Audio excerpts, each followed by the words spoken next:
Hi guys, welcome to my channel again. Today guys, samahan nyo ako mag-repair nitong laptop na to. Ang brand nito guys is Lenovo IdeaPad 330. So ang problem nito guys ay bumagsak. Okay, accident po na bagsak ng client natin. So tandaan nyo guys, ang unang nasisira kapag nabagsak yung laptop natin, either yung screen or yung hard drive na tinatawag. Yan. So, bakit hard drive?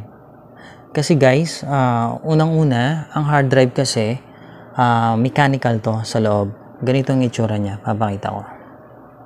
Ayan. So, ito guys, yung disk niya sa loob, napaka-sensitive nito. Ayan. Dito lahat naka-record yung mga files. Diyan lahat naka-save. Okay? Kaya siya tinawag na mechanical. Kung makikita nyo, meron tayong actuator arm dito. Ito yung gumagalaw. Ito yung read and write niya sa taas. Ito yung nagbabasa. Yan, ito yung nagre-read ng mga files natin. Yan. Kapag guys, pag nabagsak siya guys, may tendency na nadidislocate yung arm niya. Yan. So, possible naman na nare-repair siya, pwede siyang i-align. Pero, ang pag-open kasi ng hard disk guys, ng hard drive, ay napakaselan. So, ayun guys, na-diagnose na natin yan. Na-diagnose na natin tong laptop na to. Confirm po siya na hard drive po yung sira. So, makikita nyo, pag in-open natin siya, okay, sasaksak ko lang, medyo low-bat.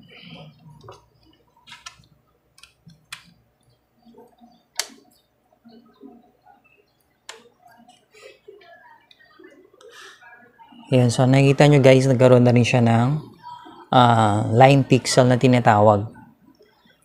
Ayan, tinamaan din yung LCD niya sa pagkabagsak. So nakikita nyo guys, matagal siya mag-boot. And medyo merong sound clicking dun sa loob ng laptop. So, ang nagkakos nun guys is yung hard drive. Okay guys, papalitan natin siya ngayon ng SSD na tinatawag.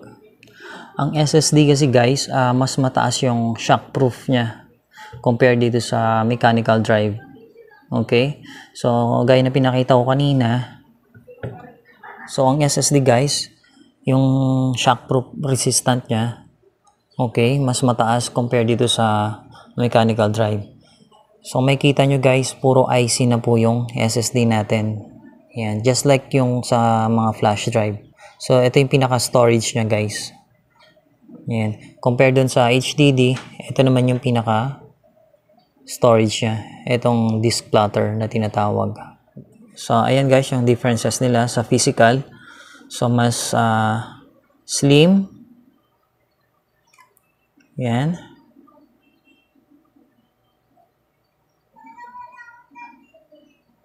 And very light. So, napakabigat na itong mechanical compared dito sa SSD. Yan. Alright guys, install na natin yung bagong SSD natin, yung bagong drive natin. Yan.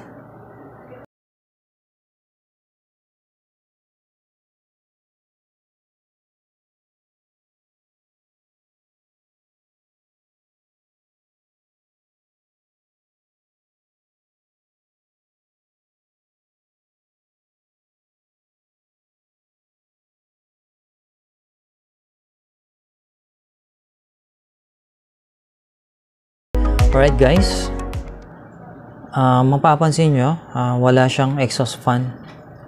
So, ito lang yung disadvantage ng mga maninipis na laptop. Parang tablet na lang siya. Ayan. Ginawa nilang masyadong compact na. Ito yung mga maninipis eh.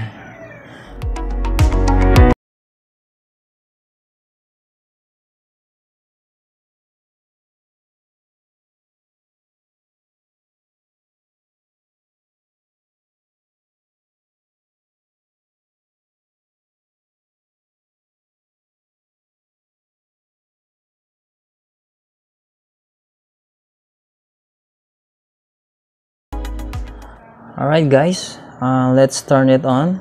Let's switch on the laptop. So since na bago yung SSD natin, wala pa siyang program,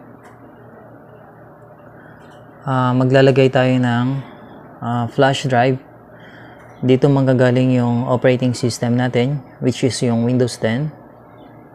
Ayan, F12 para sa boot manager.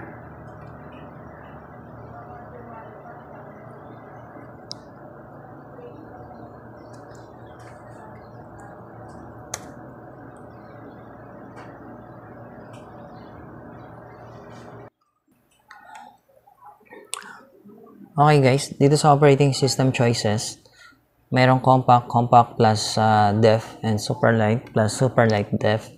So yung def means defender.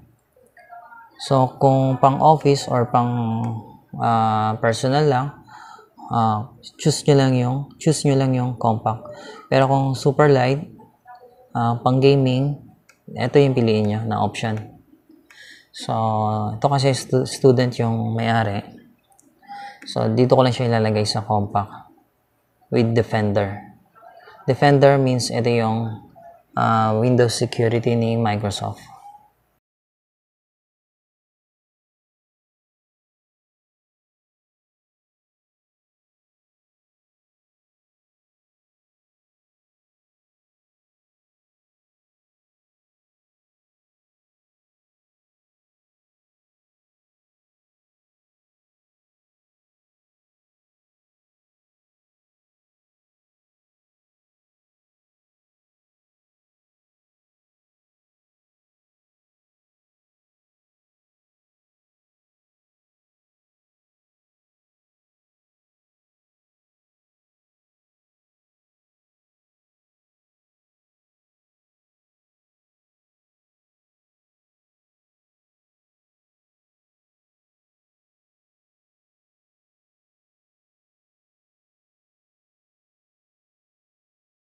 Guys, almost done na po. So, ang last na gagawin natin guys is to turn off natin yung Windows Update by services.msc.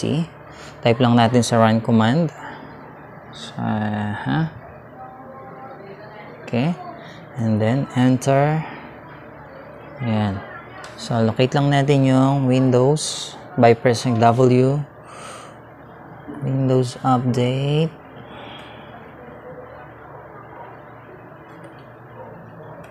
Ayan. Disable. So, once lang natin ginagamit to guys, yung Windows Update for driver installation. Kasi, pag hindi natin in-off to, may time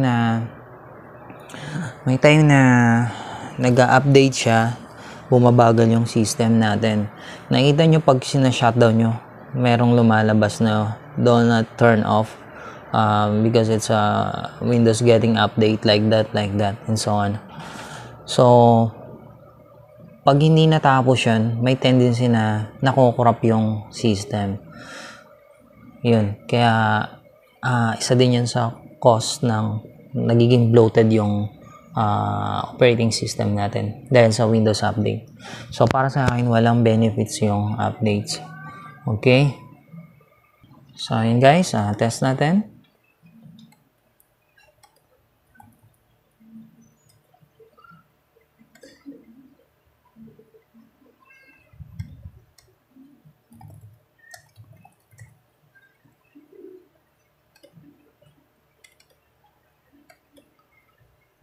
So, kahit na mag-multitasking tayo dyan,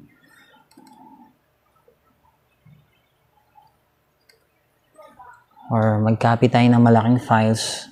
Ayan na, try natin.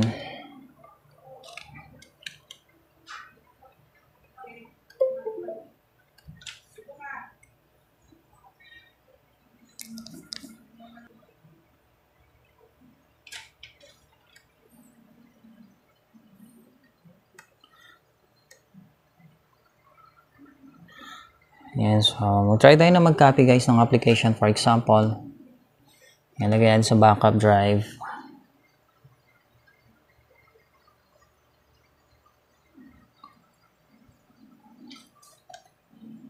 Yan.